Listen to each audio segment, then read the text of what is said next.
Ayer hubo varios datos económicos de relevancia. El que viene tomando mayor cuerpo, sobre todo en los mercados, es el dato del rebote del dólar. Hay claramente en las últimas jornadas un rebote claro del tipo de cambio en todas sus versiones. Los dólares financieros que estaban claramente muy por debajo de los 1.100 pesos, ahora están definitivamente arriba, mientras sigue, por supuesto, también otro indicador muy seguido por todo el mundo, el tema del riesgo país, el descenso del riesgo país basado en, por supuesto, la suba del valor de los bonos. Pero otro dato llamativo del día de ayer, muy comentado, fue el tema de la inflación mayorista. 1.4% la inflación mayorista del mes de noviembre, lo cual tiende a hacer creer que el proceso de descenso de la inflación, de desaceleración, sigue firme, y que en base a eso, por supuesto, el gobierno podría ver los pasos que siguen, ¿no? Podría meterse sobre todo en la salida del cepo cambiario. Vamos a estar conversando de estos temas con Lucas Caratini, analista de BAPSA de Buenos Aires Valores,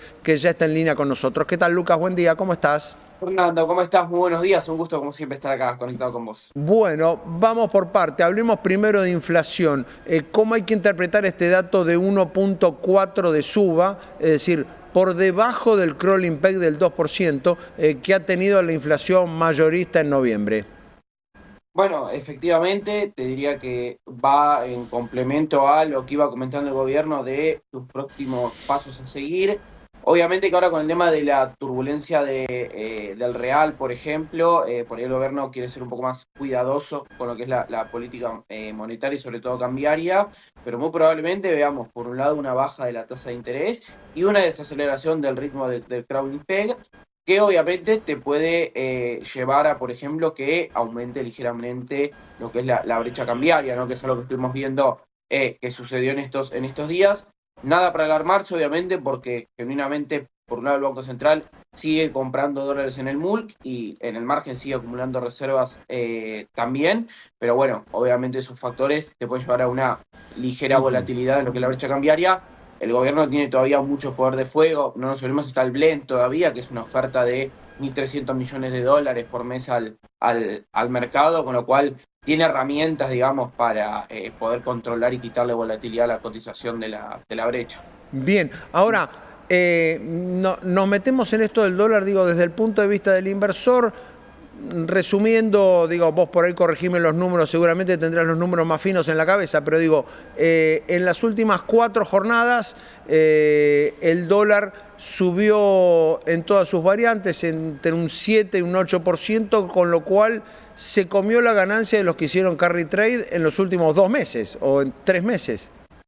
Bueno, obviamente siempre, como me dice eso, depende de cuándo entraste a hacer tasa en peso, digamos, y en qué instrumento invertiste, también porque no es lo mismo estabas en Claro. acciones, en bonos o en un plazo fijo, pero Ujú. sí, efectivamente, más o menos, la suba del dólar equivale a aproximadamente 2 meses de tasa, si se quiere, tomando de referencia, si querés, un plazo fijo, una letra del Ujú. tesoro, pero bueno, yo creo que cuando mirás la foto un poco más amplia, si querés, el dólar sigue muchísimo más abajo en cuanto Claro. a suba con Ujú. respecto a lo que es la inflación, por ejemplo, con lo cual no creo que con la imagen un poco más grande, si querés, sea un problema estos rebotes que pueden tener los dólares financieros, porque oferta de dólares va a haber y no creo que haya un cambio todavía en el contexto que te amerite una disparada del dólar. El gobierno sigue teniendo por un lado el superávit fiscal, sigue teniendo apoyo al mercado, si se quiere de alguna manera, y ves que las diferentes variables Ujú. económicas van lentamente mejorando, por más que obviamente falta y falta mucho, y hay muchos puntos a discutir de cómo el gobierno puede mantener, ¿no?, el superávit fiscal, que diría que es el Claro. ancla principal de todo este Ahora, programa. ujú. Sí. No, digo, este movimiento del dólar lo ves como que el gobierno lo dejó correr adrede para desalentar un poco todo este movimiento de carry que había, y también empezar a desactivar algunas quejas. Decían, bueno, está bien, ahora somos todavía más caros en dólares. Digo, ¿el gobierno lo dejó o simplemente fue un movimiento del mercado que el gobierno no pudo contener? No, bueno, a ver, es genuino también que el presidente en Ujú. un stream el otro día comentaba un poco al respecto de que una muy fuerte apreciación de la Ujú. moneda, que es algo que probablemente siga sucediendo en el mediano plazo, que eso también lo dicen desde el Ministerio de Economía. Es problemático para algunos sectores, sobre todo te diría por la velocidad en que sucede esa Claro. apreciación, no tanto simplemente porque suceda, porque vos tenés formas de ir paliando esos problemas, como por ejemplo ganando competitividad con baja de impuestos, con bueno, algún tipo de mejora, obviamente, ¿no? A los sectores que exportan de alguna manera.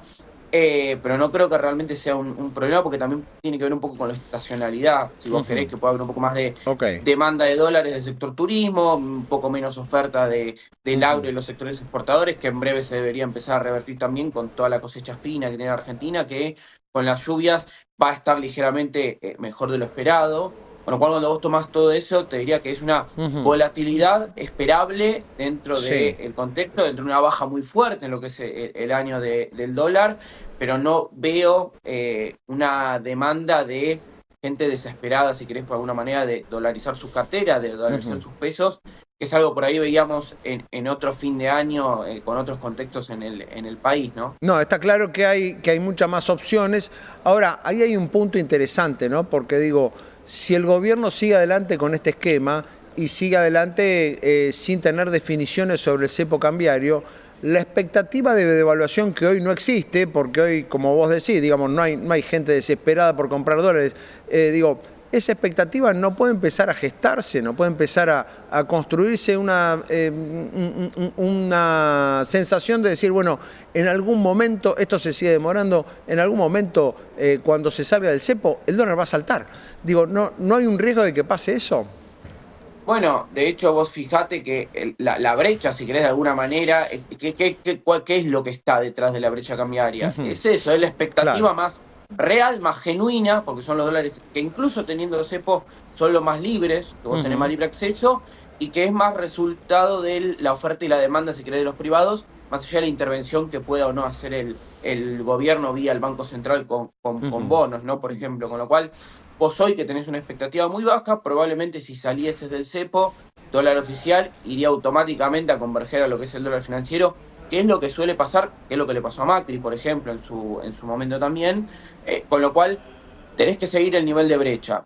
Nivel 5, 6, 7, 8%, ojalá fuese cero, lo ideal es Claro. que sea cero, no es tan alarmante y no es tan distorsivo, si querés, de alguna manera, te lo reflejan todos los otros datos económicos, si querés, la inflación obviamente Ujú. también, porque no nos olvidemos, cuando se devalúa mucho la moneda, tiene Claro. un traslado a precios más rápido o más lento, pero eventualmente tiene un Obviamente, claro, traslado sí, sí. a precios. Ujú. Pero bueno, es eso básicamente. Bien, ahora vamos ahora a los activos argentinos. Está cerrando un año con algunas acciones argentinas que en Wall Street subieron más de 200%. Estamos cerrando un año donde los bonos en dólares están cerca del 70, 80, 90% de acumulación de ganancia en dólares. ¿Qué puede pasar con todo eso el año próximo? Una vez pasado el hito, si se quiere, del 9 de enero, donde la Argentina va a empezar a devolver capital de algunos de esos bonos. Digo, ¿qué va a pasar con los activos argentinos que ya subieron tanto en 2025? ¿Pueden seguir subiendo?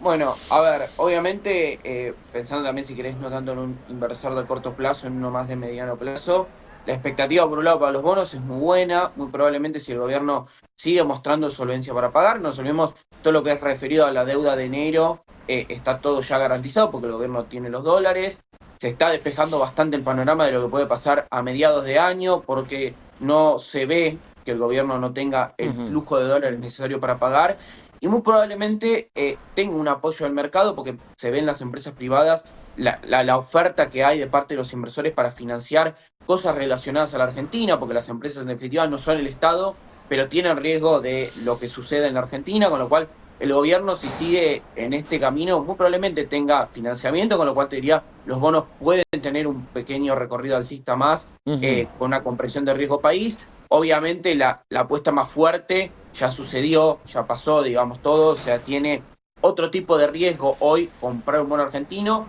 más allá que obviamente probablemente a mediano plazo el recorrido siga siendo muy bueno. Y te diría para las acciones, la suba fue muy vertical, puede ser que haya algún tipo de baja en las cotizaciones, producto obviamente gente que está tomando ganancia por un lado de toda esa aumento que tuvo muy vertical. También sucede similar, si vos seguís mejorando realmente las variables económicas y seguís garantizando estabilidad, yo te diría que cuando vos ves el relativo de lo que valen las empresas en Argentina con comparables de países vecinos, Brasil, Paraguay, Perú, por ejemplo, siguen teniendo también recorrido a valer Claro. más obviamente por mercado, dado que en definitiva, si mejora el contexto y la perspectiva, van a ser empresas más rentables, ¿no? Y en definitiva una empresa más rentable se traduce en un precio más alto Con de lo la cual, cotización de esa Lucas, acción. en la visión de ustedes, el rally de acciones y bonos puede seguir en 2025. Efectivamente, no sé si con este nivel de aumentos, obviamente, porque estás partiendo de otros niveles, y sí probablemente por ahí con un poco más de volatilidad, teniendo en cuenta que también es un año electoral, no nos olvidemos, hay elecciones de medio término y eso, la incertidumbre a lo que es el mercado y el precio de los activos financieros no es algo bueno y suele impactar en los precios.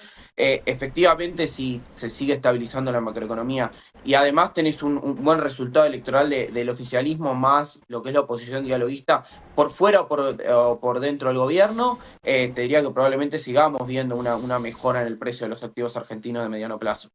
Muy bien, Lucas, muchísimas gracias por este contacto. Un abrazo. No, por favor, a ustedes, muy buenos días. Lucas Caratín.